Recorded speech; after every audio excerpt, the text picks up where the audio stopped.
সম্প্রতি লক্ষ্য করা যাচ্ছে কোনো কোনো অসাধু ব্যবসায়ী আল্লামা দেলোয়ার হোসেন সাঈদী সাহেবের অডিও ভিসিডি নামে বেনামে বাজারে ছেড়েছে।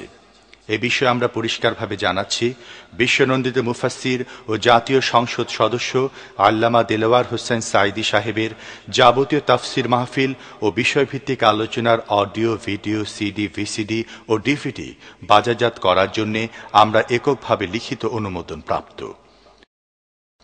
অন্য কোনো প্রতিষ্ঠানের এসব প্রোডাক্ট বাজারজাত করার কোনো রকম লিখিত অনুমতি আল্লামা সাঈদীর পক্ষ থেকে নাই। কোনো ব্যক্তি বা প্রতিষ্ঠান এ জাতীয় কাজে যুক্ত থাকলে তার বিরুদ্ধে আইনগত ব্যবস্থা গ্রহণ করা হবে। এ ব্যাপারে আল্লামা সাঈদী আমাদেরকে অনুমোদন দিয়েছেন।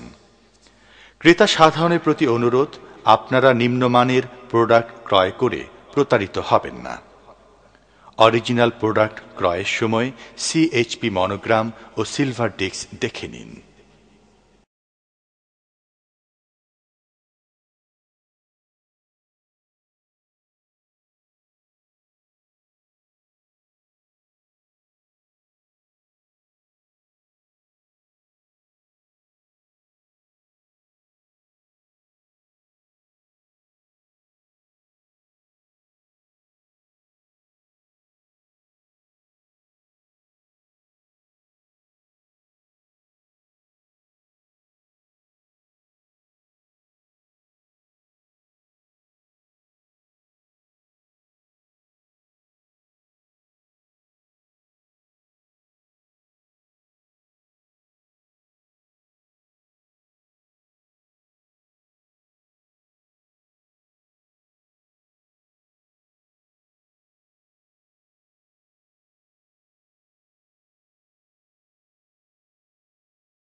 আজকের আলোচনা শুরু হচ্ছে পরকালের বিশ্বাসের কথা নিয়ে।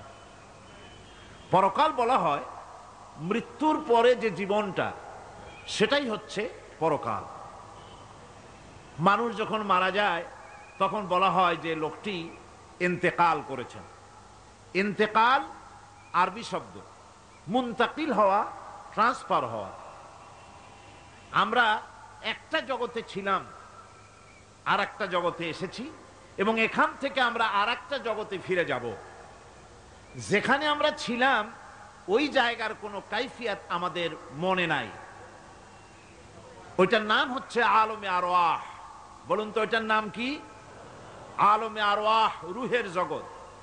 রুহের জগৎ থেকে আমরা এসেছি আলমে আসবাবে, বস্তু জগতে এসেছি। এই বস্তু জগৎ থেকে আমরা ট্রান্সফার করব, আমরা বিদায় হব, আমরা মুনতাকিল হব, আমরা ইন্তেকাল করব, চলে যাব আর একটা জগতে। সেই জগতের নাম হচ্ছে আলমে বারজাখ। ওই জায়গাটা, ওই দেশটা কেমন তার কোনো কাইফিয়ত আমাদের জানা নাই।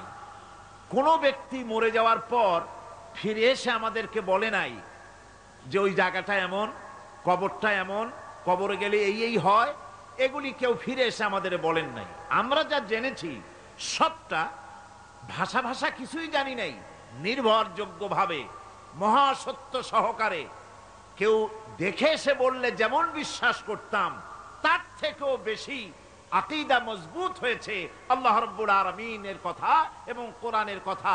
আমরা বিশ্বাস করেছি পরকাল আছে, মৃত্যু হবে, কবরে যেতে হবে, হিসাব নিকাশ আমাদের সকলেরই হবে।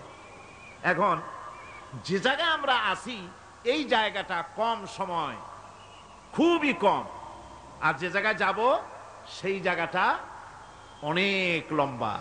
যেখানে আসি সে জায়গাটা এতই ছোট। আজকে পত্রিকায় দেখলাম এক গায়ক, তিনি শিল্পকলা একাডেমিতে 1 সেকেন্ডের বিশ্বাস নাই। এই 1 সেকেন্ডের বিশ্বাস নাই, গান গাওয়া শেষ করতে পারে নাই, বাস দুনিয়া থেকে বিদায় হয়ে গেছে। তার গানটার প্রথম লাইনই ছিল 1 সেকেন্ডের বিশ্বাস নাই।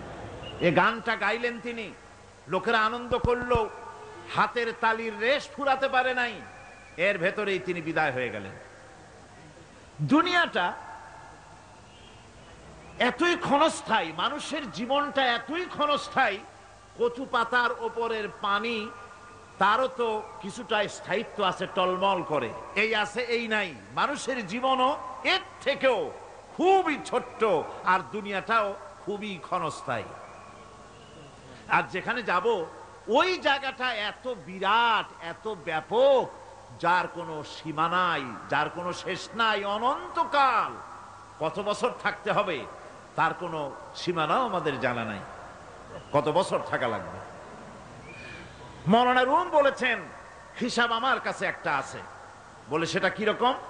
তিনি বলেছেন একটা হিসাব আমি জানি, তা হচ্ছে এই পৃথিবী ভরা যদি থাকে সরিষা, আকাশ পর্যন্ত উঁচা, মৌলানা রুম আলাইহির রাহমা তিনি বলছেন, আর সপ্ত আকাশের উপরে থাকে যদি একটি ছোট্ট পাখি, ওই পাখিটা পৃথিবীতে এসে একটা দানা নিয়ে যাবে, 7 আকাশের উপরে রাখবে, 70,000 বছর বিশ্রাম করবে, আবার আসবে আর একটা দানা নিয়ে গিয়ে 7 আকাশের উপরে রেখে 70,000 বছর বিশ্রাম করবে।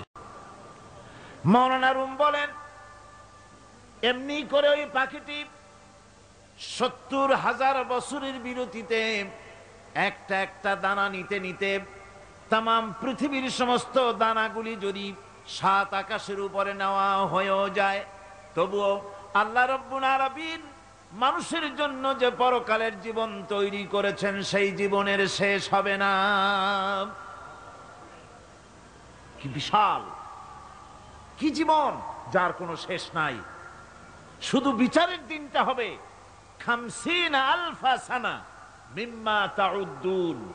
দুনিয়ার হিসাব মতে যে তোমরা গণো, এই গণনা মতে 24 ঘন্টার দিন, 7 দিনের সপ্তাহ, 30 দিনের মাস, 52 সপ্তাহের বছর, এইভাবে করে মাস দিন যেভাবে তোমরা গণনা করো, 50,000 বছর পৃথিবীর 50,000 বছর যত বড় লম্বা, কিয়ামতে শুধু বিচারের দিনটাই হবে এত বড় লম্বা। সুবহানাল্লাহ।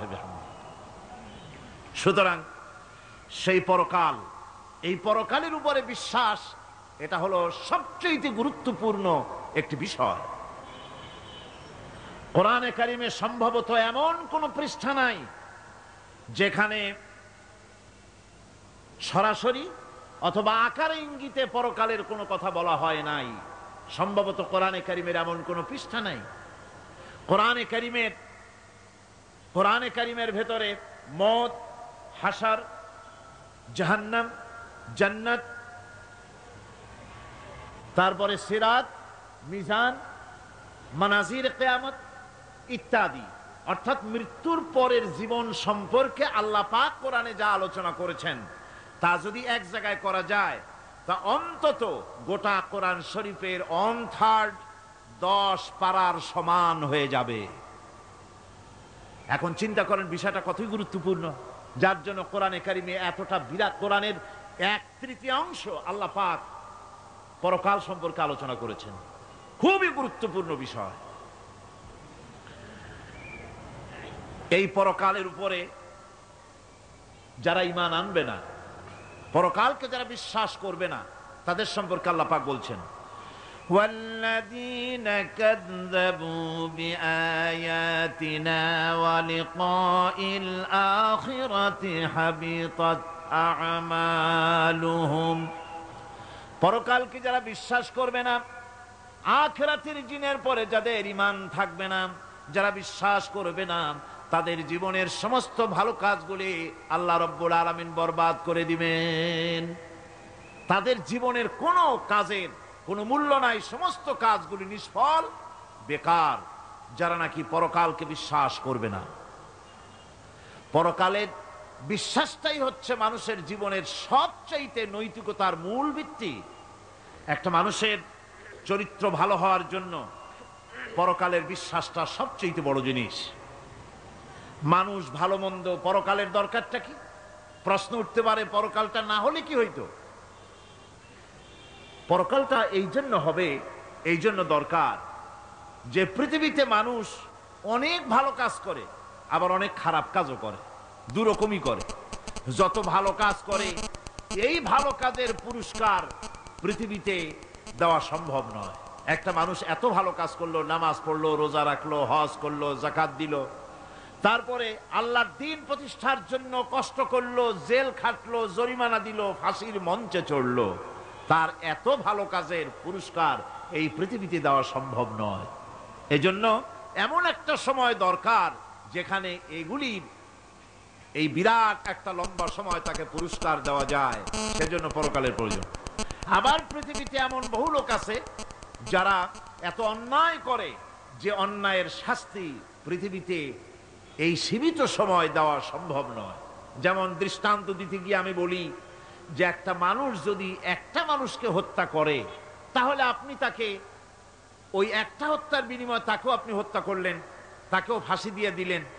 কিন্তু একটা মানুষ যদি লক্ষ লক্ষ মানুষ হত্যার কারণ হয়, একটা মানুষ যদি অনেকগুলি মানুষ মারে, তাহলে অনেকগুলি মানুষ মারার শাস্তি তো একটা জীবনের উপরে আপনি দিতে পারেন না। তাকে তো, তার জীবন তো একটাই, তার জীবন কয়টা? একটা গুলি করলেন, ফাঁসিতে দিলেন, তার একটা জীবন গেল। কিন্তু সে তো মেরেছে অনেক, তার কারণে তো লক্ষ লক্ষ মরছে। কাজী এই শাস্তি পৃথিবীতে দেওয়া সম্ভব নয় বলে এমন একটা জায়গা দরকার যেখানে এই ধরনের বড় রকমের শাস্তি, দীর্ঘমেয়াদী শাস্তি দেওয়া যায়, শরীরটাও সেরকমের বানানো যায়, এই ধরনের করে একটি জায়গা দরকার। সেই জায়গার নাম হচ্ছে পরকাল, সেই জায়গাটার নাম হচ্ছে আখিরাত। এজন্য কমন সেন্সের, সাধারণ জ্ঞানের দাবিও পরকাল প্রয়োজন। আর পরকালের ভিত্তিতেই মানুষের চরিত্র গঠন হতে পারে। মনে করেন একজন অফিসার, তিনি জানেন তাকে দেখার কেউ নাই, তার যা খুশি তিনি তা করতে পারেন, তার পেছনে কোনো গোয়েন্দা বিভাগের লোক লাগানো নাই। এই চিন্তা যদি তার থাকে, তাহলে ঘুষের টাকা খাওয়া, স্বজন প্রীতি করা তার জন্য কি অসম্ভব না সম্ভব? খুবই সম্ভব। আর একজন অফিসার, তিনি যদি জানেন যে না, আমাকে দেখার মতো লোক আছে, আমার পেছনে গোয়েন্দা বিভাগের লোকেরা কাজ করতেছে, আমার কোনো জিনিসই এড়িয়ে যাবে না, এই চিন্তা যদি থাকে, তাহলে এই দুইজন অফিসারের আচরণ এক হবে? কখনোই হবে না। একজনের আচরণ হবে খুবই সংযত, আর একজনের আচরণ হবে খুবই অসংযত। সুতরাং পরকালে যে বিশ্বাসী ব্যক্তি, সে ব্যক্তি চুরি, ডাকাতি, জেনা, ব্যভিচার, হত্যা, ধর্ষণ ইত্যাদি থেকে তিনি হবেন মুক্ত। আর যে ব্যক্তি পরকালকে বিশ্বাস করবে না, তার দ্বারা হবে না এমন কোনো কাজ নাই, সবকিছুই তার দ্বারা সম্ভব। এরপরে আল্লাহ পাক বলছেন যে পরকাল বিশ্বাস মানুষকে দায়িত্ববান বানায় দেয়। পরকালের বিশ্বাস মানুষকে কি বানায়? দায়িত্ববান বানায়। যেহেতু তোমারে তো খালি খালি সৃষ্টি করা হয় নাই। আল্লাহ রাব্বুল আলামিন কোরআনে কারীমের মধ্যে বলছেন, আফাহাসিবতুম আন্নামা খালাকনাকুম আবাসা ওয়া আন্নাকুম ইলাইনা লা তুরজাউন। লোকেরা কি ভেবেছে? তোমরা কি এটাই মনে করেছো যে আমি তোমাদেরকে এমনি এমনি সৃষ্টি করেছি আর তোমাদেরকে আমার কাছে ফিরে আসতে হবে না? এটাই কি ভেবেছো তোমরা? তোমাদেরকে সৃষ্টি করা হয়েছে এবং তোমাদেরকে আমার দরবারে সকলকেই ফিরে আসতে হবে। পৃথিবীতে এমন কেউ নাই যে পৃথিবীতে টিকে থাকতে পারবে, সমস্ত মানুষকেই আল্লাহর দরবারে ফিরে যেতে হবে। আল্লাহ পাক কোরআনে কারীমের অন্যত্র বলেছেন, আয়াহসাবুল ইনসানু আইয়ুতরাকা সুদা। মানুষ কি ভেবেছে যে আমি তাকে নিরর্থক সৃষ্টি করেছি, তার কোনো হিসাব হবে না, তার কোনো দেখার মতো কেউ নাই, তাকে এমনি এমনি আমি সৃষ্টি করেছি? তা না। প্রত্যেকটি মানুষকেই বিচক্ষণতার দাবি হিসেবে সৃষ্টি করা হয়েছে এবং তার সব কিছুকেই দেখা হচ্ছে। আল্লাহ পাক সব দেখতে পাচ্ছেন, তার নজরের সামনে আছে। আল্লাহ পাক দেখেন এবং শোনেন। আমরাও দেখি, আমরাও শুনি, কিন্তু আল্লাহ পাকের দেখা আর আমাদের দেখা, আল্লাহর শোনা আর আমাদের শোনা একরকম নয়। আমরা এই মাহফিলের বাইরে কি হচ্ছে আমরা দেখতে পাই না, ঠিক কিনা গণ? রাতের বেলায় আমরা আমাদের নিজেদেরকেও দেখি না, এমন কি আমরা আমাদের পেছনে কি হয়, পিছনে কি আছে তাও দেখি না। আপনারা যে আমার সামনে বসে আছেন, আপনাদের পেছনে লোকটা কি করতেছে তা আপনি দেখতে পাচ্ছেন। মেঘ হলে মেঘের উপরে কি হয় দেখতে পাই না, কুয়াশার মধ্যে দেখতে পাই না, গাছের আড়ালে কি দেখতে পাই না, পাহাড়ের আড়ালে কি দেখতে পাই না। তারপরে শোনার ব্যাপারে একটা নির্ধারিত এলাকার আওয়াজ আমাদের কানে আসে, এর বাইরের কিছু আমরা শুনতেও পাই না। আল্লাহ রাব্বুল আলামিনের কি এরকম অবস্থা নাকি? কি বলেন, এরকম অবস্থা? আল্লাহ সব দেখতে পান, সব শুনতে পান, এমন তার চোখের সামনে কোন অবস্ট্রাকশন নাই, তার চোখের সামনে কোনো জিনিস অন্তরায় হয়ে দাঁড়াতে পারে না। কেউ কোনো জিনিস তার চোখের সামনে বাধার সৃষ্টি হতে পারে না। তাকে কেউ দেখতে পারে না, কিন্তু তিনি সবাইকে দেখতে পান। লা তুদরিকুহুল আবসার, তাকে কোন দৃষ্টিশক্তি তাকে দেখতে পাবে না। সমস্ত দৃষ্টিশক্তিকে তিনি দেখবেন, কিন্তু তাকে কেউ দেখতে পারবে না। সুবহানাল্লাহ বিহামদিহি। সুতরাং তিনি সব দেখেন এবং সবই শোনেন। এই বিশ্বাস মানুষকে দায়িত্ববান বানায়। এই বিশ্বাস মানুষকে কি বানায়? জোরে গণ, দায়িত্ববান বানিয়ে দেয়। আল্লাহ রাব্বুল আলামিন বলছেন, আয়াহসাবু আন লান ইয়াকদিরা আলাইহি আহাদ ইয়াকুলু আহলাকতু মালান লুবাদা আয়াহসাবু আন লাম ইয়ারাহু আহাদ। মানুষ কি ধারণা করেছে তার উপরে কারো কোনো ক্ষমতা চলবে না? সে বলে আমি অনেক ব্যয় করেছি, আর সে ভেবেছে তাকে দেখার মতো কেউ নাই। আল্লাহ পাক বলেন, দেখার জন্য অবশ্যই একজন আছেন, তিনি হচ্ছেন আল্লাহ রাব্বুল আলামিন। কে দেখতে পান? জোরে সরে বলেন, কে দেখতে পান? আল্লাহ পাক সব দেখেন, সব শোনেন।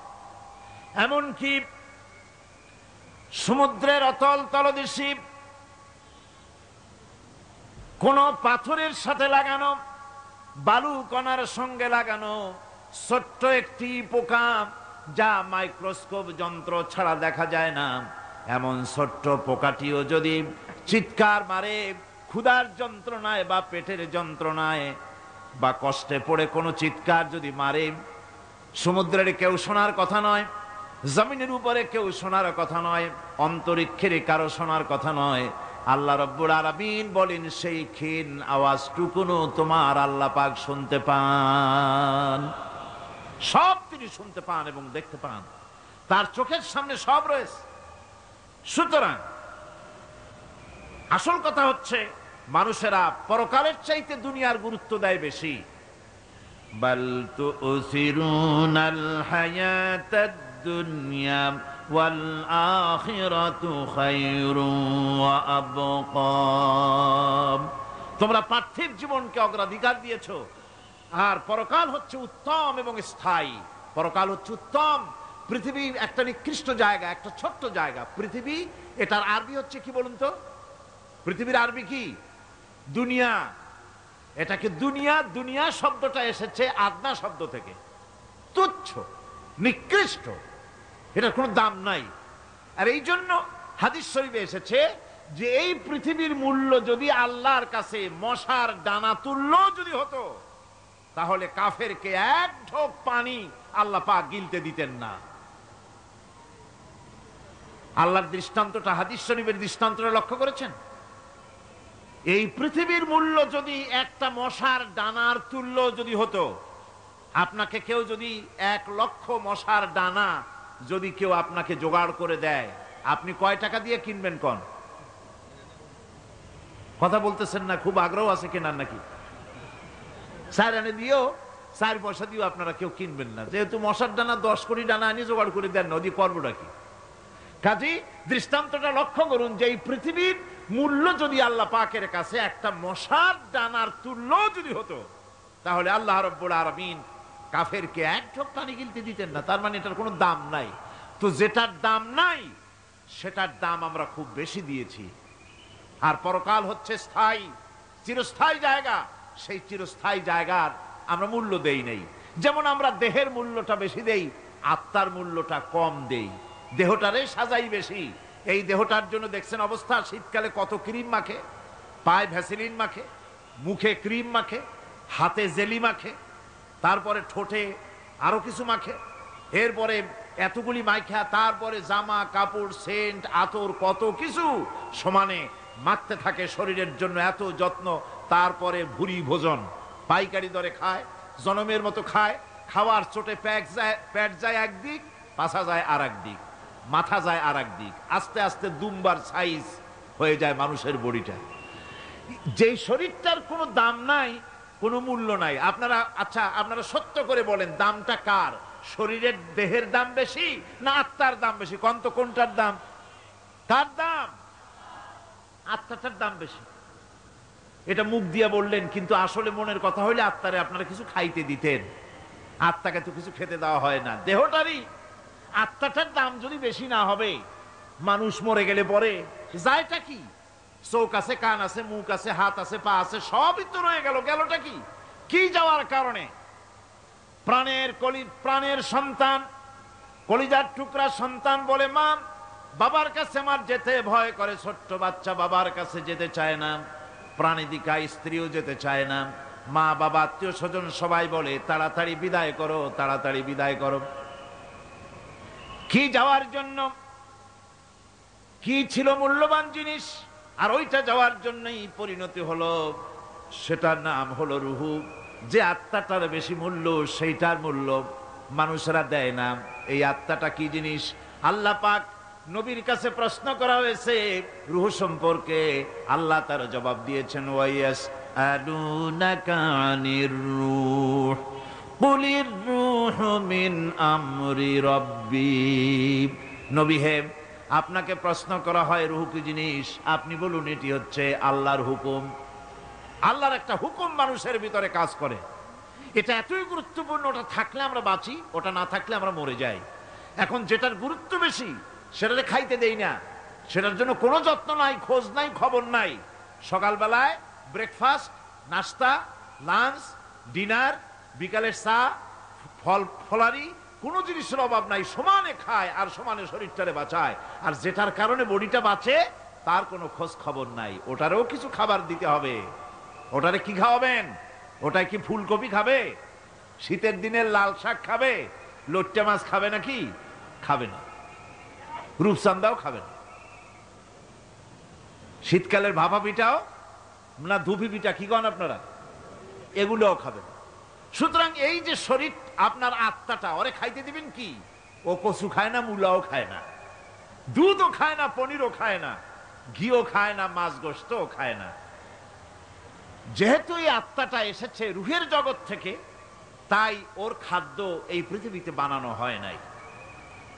দেহ তৈরি হয়েছে মাটি থেকে, মাটির উপাদান দিয়ে, সেজন্য তার খাদ্য বানানো হয়েছে মাটির উপাদান দিয়ে। আর আত্মা যেহেতু এসেছে আল্লাহর কাছে থেকে, রুহের জগৎ থেকে, সেজন্য আল্লাহ রাব্বুল আলামিন আত্মার খাদ্য পাঠিয়েছেন লৌহ মাহফুজ থেকে। খাদ্যের নাম হচ্ছে তেলাওয়াতে কোরআন। তেলাওয়াতে কোরআন, কোরআনে কারীম তেলাওয়াতে আত্মার সমৃদ্ধি হতো।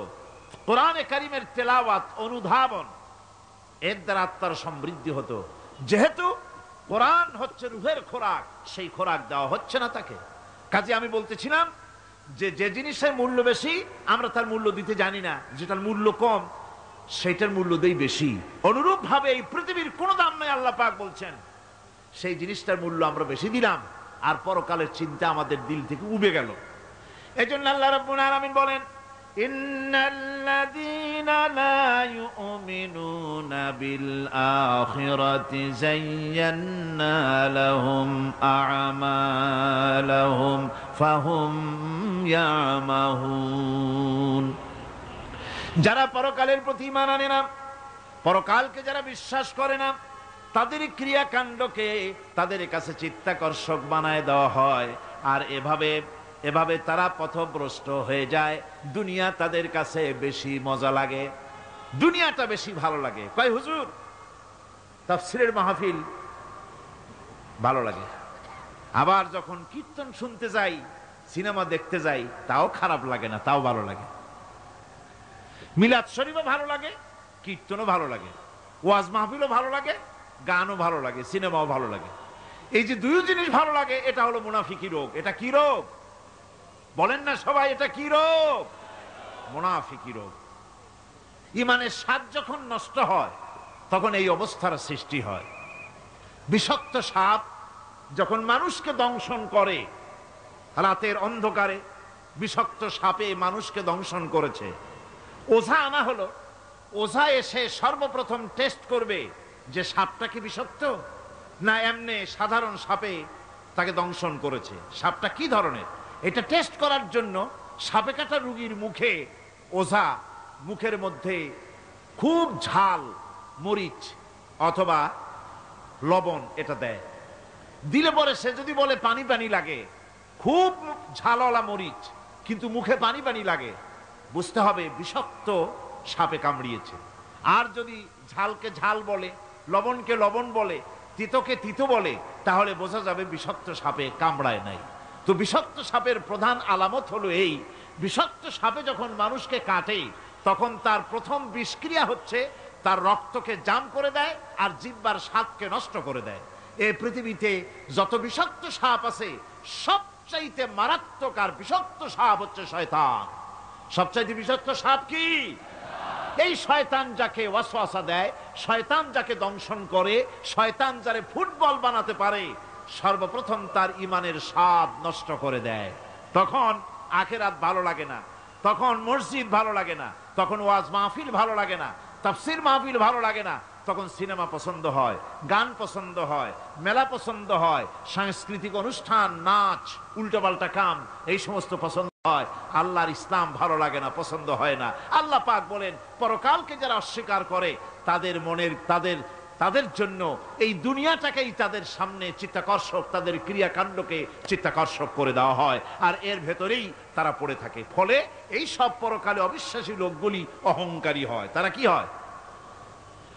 আল্লাহ পাক বলেন فَالَّذِينَ لَا يُؤْمِنُونَ بِالْآخِرَةِ قُلُوبُهُمْ مُنْكِرَةٌ وَهُمْ مُسْتَكْبِرُونَ।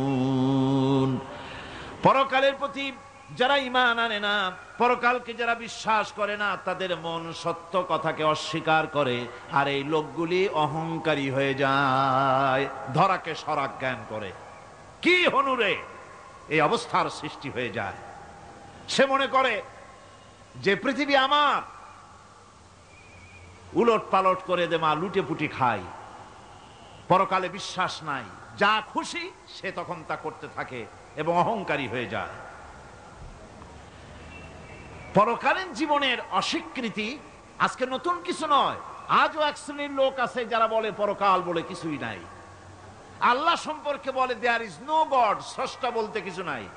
পরকালকেও বিশ্বাস করে না এমন লোক আমাদের দেশে আছে কিনা? কোন যেরকম আছে কিনা? যথেষ্ট তৈরি হয়েছে এবং বর্তমান সময় বেশি তৈরি হয়েছে।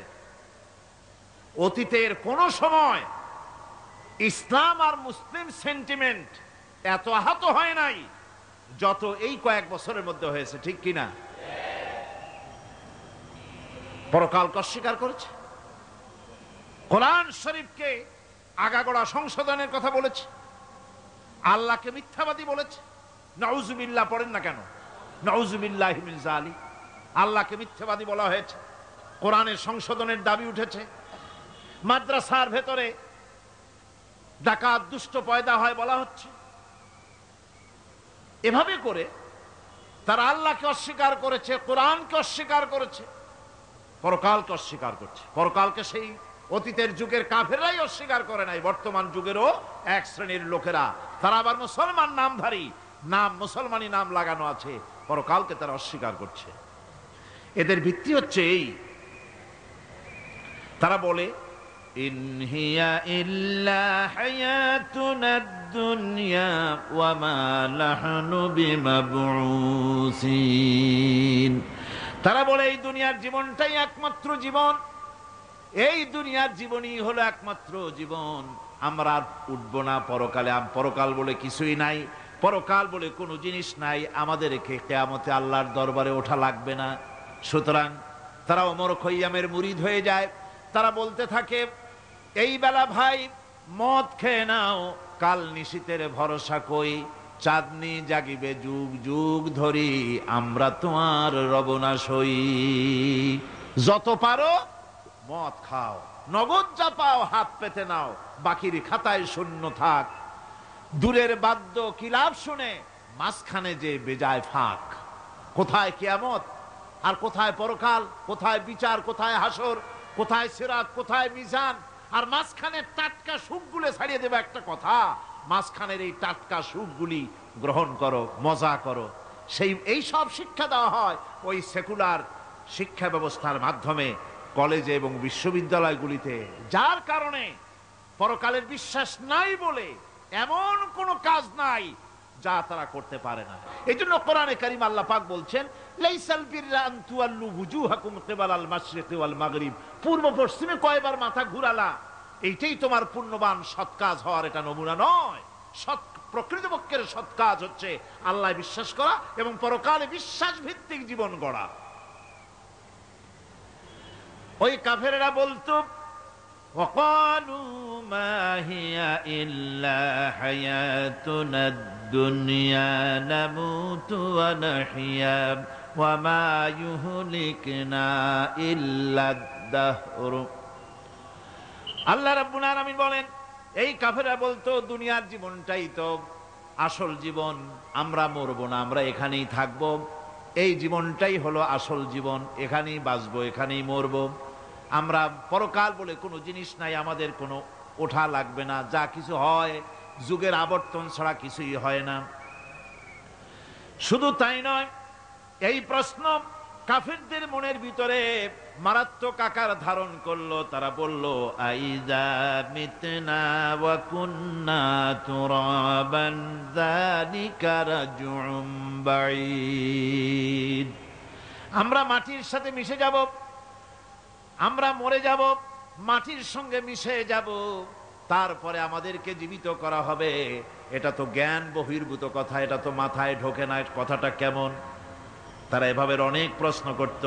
ওয়াকালু আইযা কুন্না ইযামান ওয়া রুফাতান আইন্না লামাবউসুনা খালকান জাদীদা, আমরা মরে যাব, গলে যাব, পচে যাব, হাড্ডি গুড্ডি মাটির সাথে মিশে যাবে, এরপরে আমাদেরকে নতুন করে সৃষ্টি করা হবে, এটা জ্ঞান বহির্ভূত কথা, এটা মাথার মধ্যে আসে না। কে আমাদেরকে চিন্তা করবে মরে যাওয়ার পর? আল্লাহ রাব্বুল আলামিন বলছেন, দেখো আল্লাহ পাক কোরআনে কারীমের ভিতরে যুক্তি দিয়ে বুঝাচ্ছেন যে অবশ্যই তোমাদেরকে আবার জিন্দা করা হবে, তোমাদেরকে উঠতে হবে। তোমরা এই পৃথিবীর অবস্থা পর্যবেক্ষণ করো, তাকায় দেখো আকাশের দিকে, জমিনের দিকে লক্ষ্য করে দেখো। আওয়ালাম ইয়ানজুরু ফি মালাকুতিস সামাওয়াতি ওয়াল আরদ, তারা কি আসমান এবং জমিনের ব্যবস্থাপনা সম্পর্কে চিন্তা ভাবনা করে না? ওই বিরাট আকাশটাকে যে আল্লাহ রাব্বুল আলামিন তৈরি করলেন, এই জমিনটাকে যিনি তৈরি করলেন, তিনি কি তোমাকে মৃত্যুর পরে তিনি কি জিন্দা করবেন না? তিনি কি জিন্দা করতে পারবেন না? কেমনে তোমরা অস্বীকার করতে পারো? দুনিয়ার ব্যবস্থাপনা এবং এই পৃথিবীর আকাশ এবং জমিনের ব্যবস্থাপনা সম্পর্কে তোমরা চিন্তা ভাবনা করে দেখো, অবশ্যই আল্লাহ রাব্বুল আলামিন তোমাদেরকে আবার জিন্দা করবেন। ওয়াকাইয়্যিম মিন আয়াতিন ফিস সামাওয়াতি ওয়াল আরদি ইয়ামুররুনা আলাইহা ওয়া হুম আনহা মুরিদুন, আসমান জমিনে বহু নিদর্শন পড়ে আছে যেগুলি তারা অতিক্রম করে যায়, অথচ সে সম্পর্কে তারা মোটেই চিন্তা ভাবনা করে না। চিন্তার বহু বিষয় আল্লাহ পাক এই পৃথিবীতে রেখেছেন, যারা চিন্তাশীল, যারা জ্ঞানবান, তারা এর দ্বারা বুঝতে পারে। আল্লাহ রাব্বুল আলামিন বলছেন, ইন্না ফি খালকিস সামাওয়াতি ওয়াল আরদি ওয়া ইখতিলাফিল লাইলি ওয়ান নাহার লাআয়াতিন লিউলিল আলবাব, নিশ্চয়ই আকাশ সৃষ্টি এবং জমিন সৃষ্টির ব্যাপারে আর রাত আর দিনের পরিবর্তনের ব্যাপারে যারা জ্ঞানবান তাদের জন্য নিদর্শন রয়েছে। যারা জ্ঞানবান তাদের জন্য চিন্তার বিষয়বস্তু রয়েছে। গবেষণা করো, চিন্তা করো, এই পৃথিবীতে আল্লাহ পাক যা কিছু সৃষ্টি করেছেন তার পক্ষে আবার তোমাদেরকে সৃষ্টি করা মোটেই অসম্ভব নয়। পরকালীন জীবনের সম্ভাবনা সম্পর্কে কোরআন অবিশ্বাসীদেরকে বলছে, দেখো, আল্লাহুল্লাযী রাফা'আস সামাওয়াতি বিগাইরি আমাদিন তারাউনাহা সুম্মা ইসতাওয়া আলাল আরশ। সে আল্লাহ তোমাদের নিকট দৃশ্যমান স্তম্ভ ছাড়াই ওই বিশাল আকাশটা তৈরি করেছেন। যারা পরকাল আছে বলে উঠতে হবে একথা যারা বিশ্বাস করে না, তাদের ব্যাপারে আল্লাহ পাক এই যুক্তি দিচ্ছেন, দেখো, এই বিশাল যে আকাশটা, এই আকাশে কোনো খুঁটি আছে? কথা বলেন না কেন? এই আকাশে কোনো খুঁটি আছে? কোন রকমের খুঁটি ছাড়াই ওই বিশাল আকাশটা কে বানিয়েছেন? জোরে চিৎকার দিয়ে বলেন, কে বানাইছেন? এই যে শামিয়ানা, একটা বিশাল প্যান্ডেল, এই প্যান্ডেলে খুঁটি আছে না নাই? শুধু আছে না, একটা দুইটা না, জনমের মতো খুঁটি আছে। চতুর্দিকে তাকায় দেখে কত খুঁটি। এতটুকু একটা শামিয়ানায় শত শত খুঁটি লাগতেছে কাপড়টা ধারণ করবে বলে। কি ধারণ করবে? কাপড়। আর অত বড় বিশাল আকাশ, সে আকাশটার কোনো খুঁটি আছে? আল্লাহ পাক বলছেন, কোন দৃশ্যমান খুঁটি ছাড়াই এত বড় বিশাল আকাশটা তোমার মাথার উপরে দাঁড়িয়ে আছে এবং আল্লাহ পাক আরশের উপরে দীপ্তমান হয়ে আছেন। এগুলি দেখেও কি তোমার মাথার মধ্যে কোনো চিন্তা আসে না যেটা কি করে সম্ভব হলো? অনেকে তো এমন আছে শিক্ষিত লোক, তারা আবার বলে কি, কয় যে না, আকাশ বলে কিছু নাই, ওই অনেক দূরে তো, সেই জন্য নীলে নীলে দেখা যায়, আসলে কিছু নাই।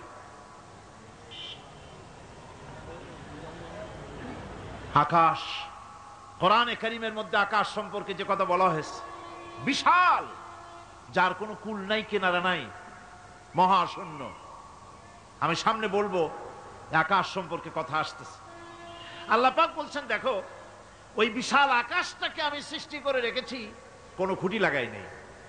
তোমার মতো একটা ছোট্ট মানুষ সৃষ্টি করেছি, মরে যাওয়ার পর মাটির সাথে মিশে যাবা, আবার তোমাকে যে আমি উঠাবো, এ ব্যাপারে তোমার চিন্তার মধ্যে দুর্বলতা আসলো কেন যে সেই আল্লাহ রাব্বুল আলামিন তোমাকে উঠাতে পারবেন না?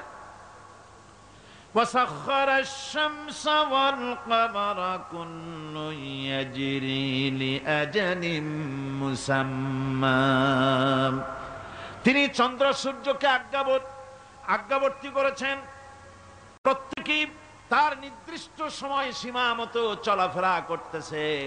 তুমি তো ছোট একটা মানুষ, অত বড় বিশাল সূর্যটা, বিরাট চন্দ্রটা, সব গতিমান, আল্লাহর হুকুমে সব চলাফেরা করতেছে, কথা ঠিক কিনা?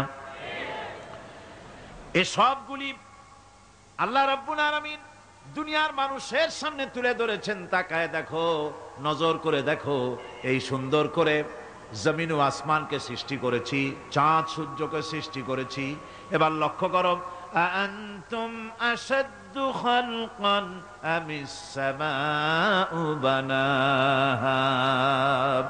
তোমাদের সৃষ্টি করা বেশি কঠিন না ওই বিশাল আকাশটাকে তৈরি করা বেশি কঠিন? কোনটা বেশি কঠিন?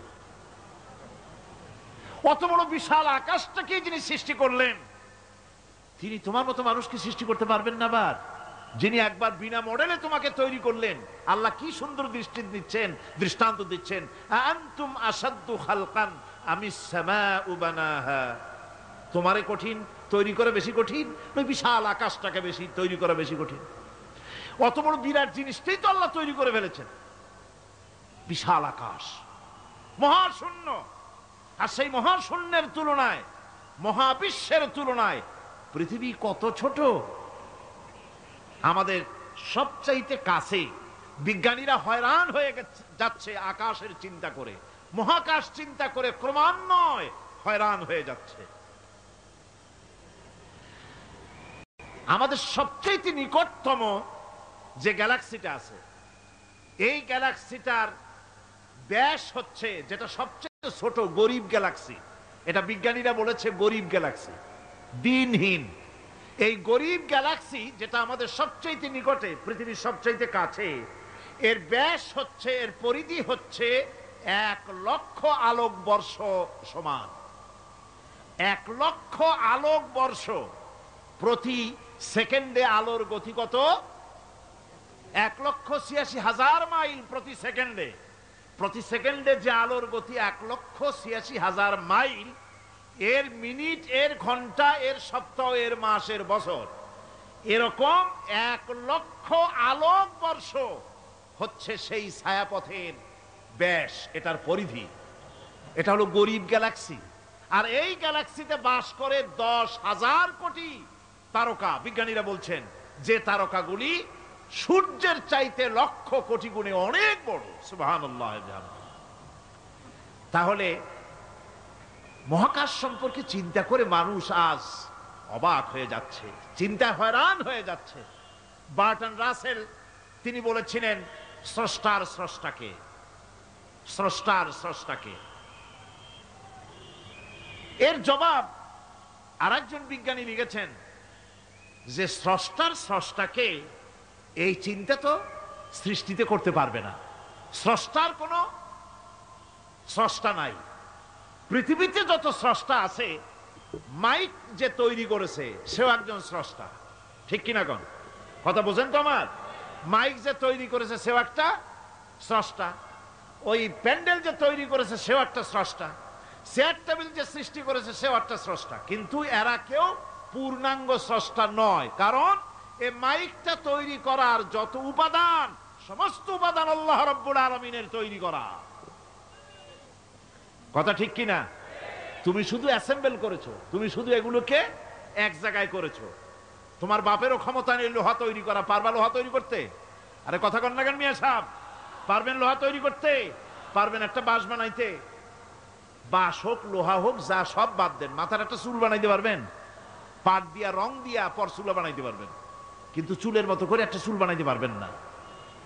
মানুষের শরীরে রক্তের মতো করে এক ফোঁটা রক্ত মানুষের শরীরের বাইরে বানান তো দেখি। তাহলে মানুষের যখন রক্তের প্রয়োজন হয় তখন মানুষের কাছ থেকে রক্ত ধার নেওয়া লাগতো না, ফ্যাক্টরিতে রক্ত তৈরি হয়ে থাকতো, কোনো অসুবিধা হতো না।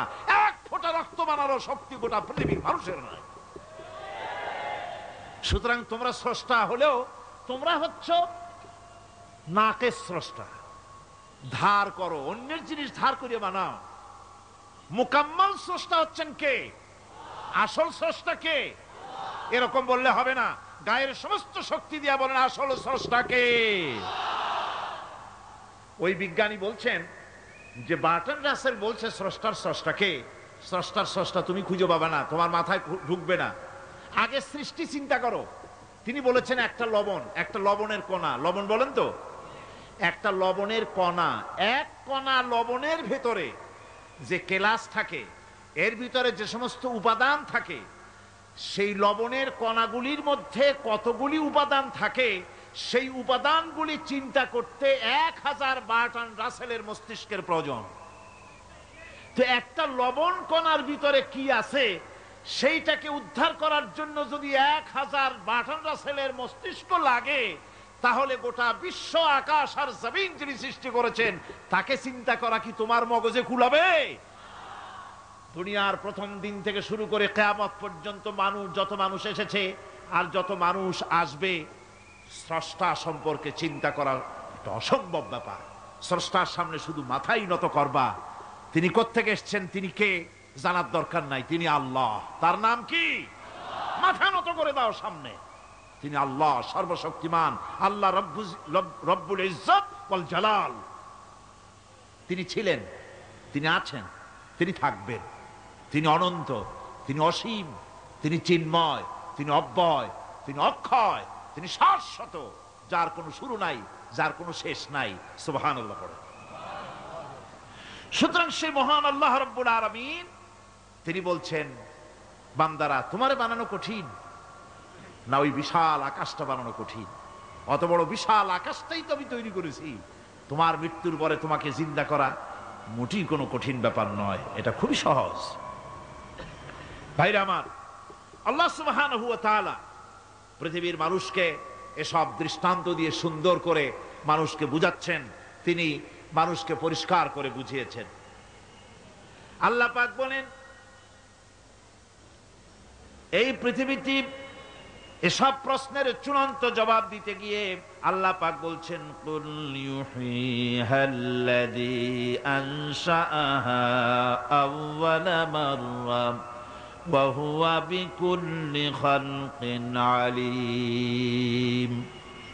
বলে দাও, তোমাদের মৃত্যুর পরে সেই আল্লাহ রাব্বুল আলামিন তোমাদেরকে জিন্দা করবেন, যিনি তোমাদেরকে প্রথমবারে তৈরি করেছিলেন। প্রথমে যিনি সমস্ত জিনিস সৃষ্টি করেছেন, ওই আল্লাহ রাব্বুল আলামিন তোমাদেরকে আবার জিন্দা করবেন। আর এসব জিনিসকে খেল তামাশার বিষয়বস্তু করে তৈরি করা হয় নাই। সমস্ত জিনিসের পেছনে বিরাট উদ্দেশ্য কাজ করেছে। একটা লক্ষ্য নিয়ে, সামনে নিয়ে, উদ্দেশ্য নিয়ে আল্লাহ তৈরি করেছেন। আল্লাহ পাক বলছেন, ওয়ামা খালাকনাস সামাওয়াতি ওয়াল আরদা ওয়ামা বাইনাহুমা লাইবিন। এই পৃথিবীতে আকাশ, ওই বিশাল আকাশ এবং জমিন এবং এর মধ্যস্থিত কোন জিনিসকে আমি খামোখা তৈরি করি নাই, খেল তামাশার বিষয়বস্তু হিসাবে তৈরি করি নাই। যারা নাকি জ্ঞানবান, যারা বুদ্ধিমান, তাদের সম্পর্কে আল্লাহ বলেন, الذين يذكرون الله قياما وقعودا وعلى جنوبهم ويتفكرون في خلق السماوات والأرض ربنا ما خلقت هذا باطلا سبحانك فقنا عذاب النار। যারা নাকি জ্ঞানবান, যারা চিন্তাশীল, যারা শুধু পাইকারি দরে খায় আর ঘুমায় না, যারা চিন্তা ভাবনা করে, তারা দাঁড়ানো অবস্থায়, বসা অবস্থায়, সব অবস্থায় আকাশ জমিন, রাত দিনের পরিবর্তন, মানব সৃষ্টি, এ সব কিছু চিন্তা গবেষণা করে বলে, রব্বানা মা খালাকতা হাযা বাতিলা, এ কোনো কিছুই তুমি নিরর্থক ভাবে সৃষ্টি করনি, সবগুলোই তুমি বিশেষ উদ্দেশ্য নিয়ে তৈরি করেছো। ফাকিনা আযাবান নার, সুতরাং আমাকে জাহান্নামের আগুন থেকে তুমি রক্ষা করো, আমাকে তুমি রক্ষা করো। আমরা সবাই বলি আমিন। চিন্তাশীল এবং গবেষক যারা, তারা এভাবে চিন্তা ভাবনার মাধ্যমে এ সব কিছু তারা বুঝতে পারে যে এই পৃথিবী খেল তামাশার বিষয় নয়। এই পৃথিবীকে আল্লাহ পাক এমনি এমনি তৈরি করেন নাই, দুনিয়ার মানুষগুলিকেও খামোখা সৃষ্টি করেননি, এর পেছনে বিরাট উদ্দেশ্য কাজ করেছে। এবং আমাদের সকলকেই আল্লাহ রাব্বুল আলামিনের কাছে হাজির হতে হবে। আল্লাহুম্মা ربنا ظلمنا أنفسنا وإن لم تغفر لنا وترحمنا لنكونن من الخاسرين ربنا لا تزغ قلوبنا بعد إذ هديتنا وهب لنا من لدنك رحمة إنك أنت الوهاب। আয় আল্লাহ তাআলা, হাজার হাজার মুসলমান নরনারী দীর্ঘক্ষণ ধরে তোমার কোরআনে কারিমের আলোচনা শুনেছি, দরুদ ও সালাম পড়েছি, জিকির আজগার করেছি। মেহেরবানি করে সওয়াবটুকুন জনাবে মুহাম্মদুর রাসূলুল্লাহ সাল্লাল্লাহু আলাইহি ওয়াসাল্লামের রূহ মুবারকে পৌঁছায় দাও। হে আল্লাহ তাআলা, तमाम পৃথিবীর মাটির নিচে যত মুমিন মুমিনাত শুয়ে আছেন তাদের আরওয়ার পরে সওয়াব পৌঁছায় দাও। রব্বুল আলামিন, আমাদের মধ্য থেকে মা বাপ যাদের দুনিয়া থেকে বিদায় হয়ে গেছে, কবরগুলিকে জান্নাতের টুকরা বানায়া দাও। রব্বির হামহুমা কামা রব্বায়ানি সগীরা। সকলে পড়েন, রব্বির হামহুমা কামা রব্বায়ানি সগীরা। আয় আল্লাহ তাআলা, আমাদের পীর মুর্শিদ, আমাদের উস্তাদ, আমাদের ভাই বোন, আত্মীয় স্বজন যার যা মারা গেছে সকলকে ক্ষমা করে দাও। গোটা পৃথিবীতে আজকে যত মুসলমান বেঁচে আছেন সমস্ত মুসলমানদের গুনাহ খাতা মাফ করে দাও, সমস্ত মুসলমানদেরকে এক বানায় দাও, নেক বানায় দাও, মুসলমানদের জিন্দেগির গুনাহ খাতা মাফ করে দাও। হায় আল্লাহ তাআলা, আমরা সারা জীবন গুনাহ করেছি, গুনাহ করে জীবনটারে নষ্ট করে ফেলেছি। মাবুদ গো, দয়া করে জীবনের সব গুনাহগুলি আজ তুমি ক্ষমা করে দাও। আয় আল্লাহ তাআলা, কোরআনে কারীমের মাহফিলকে আমরা থাকবো না, আমরা তো চলে যাব, বিদায় হব। আয় আল্লাহ, এই মাহফিল যেন শেষ না হয়, কিয়ামত পর্যন্ত প্রতি বছর মাহফিল হতে পারে কোরআনের, এ যাত্রা যেন ভঙ্গ না হয়ে যায়।